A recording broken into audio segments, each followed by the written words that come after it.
Welcome to Morningstar. I'm Holly Black. With me is Julian Cook. He's a portfolio specialist on the T. Rowe Price US Blue Chip Equity Fund. Hello. Hello, Holly. How are you?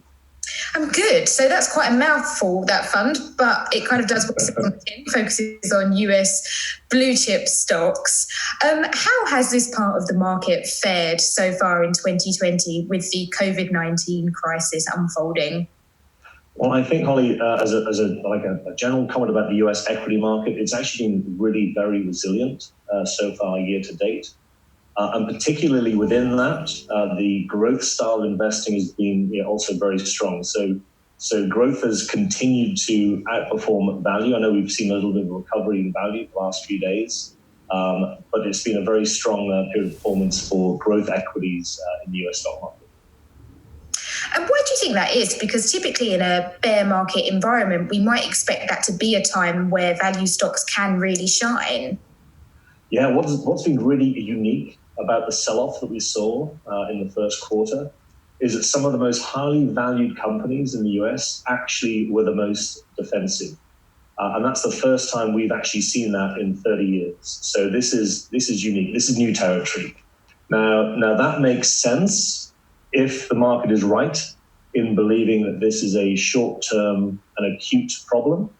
But if it turns out that this recovery takes longer than the market is currently expecting, then you could see some of these high-valued stocks, start paying a penalty for that. And speaking of that recovery, we're getting a lot of predictions about what shape we can expect that to look like. Have you got any expectations on that?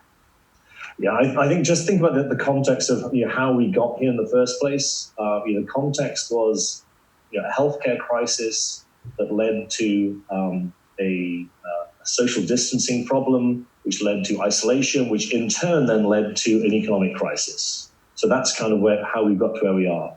In terms of policy responses, in terms of monetary and fiscal, we've seen a colossal response in terms of speed, size, and breadth of assets that have been covered here, and also global coordination in getting this rescue package put together.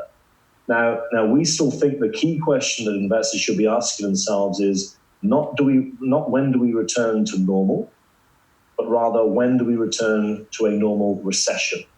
So we think it's a little too optimistic here to assume there's a V-shaped recovery, given what we think looks like a challenging environment and one which has a wide range of outcomes. And so Larry Pooley has been running this strategy for 28 years, and he's beaten the market over that 28-year time frame. His view is this is the most challenging period of time he's ever had in his career. So we've already talked about growth versus value, but are you seeing any winners and losers in terms of sectors in the US market?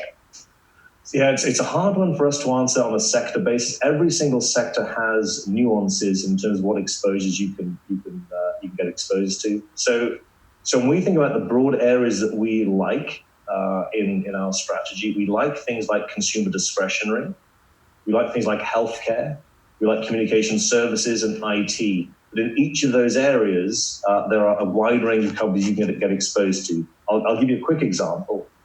In consumer discretionary, we think that travel and airlines will be the last to recover. So we would rather be positioned in companies that are more likely the first to recover. So when we think about exposure to drive-through restaurants or takeaway restaurants, so things like Chipotle Mexican Grill or McDonald's are far more attractive to us than only things like airline companies or travel companies. So even within consumer discretionary, there's a wide range of variation that you can get exposure to.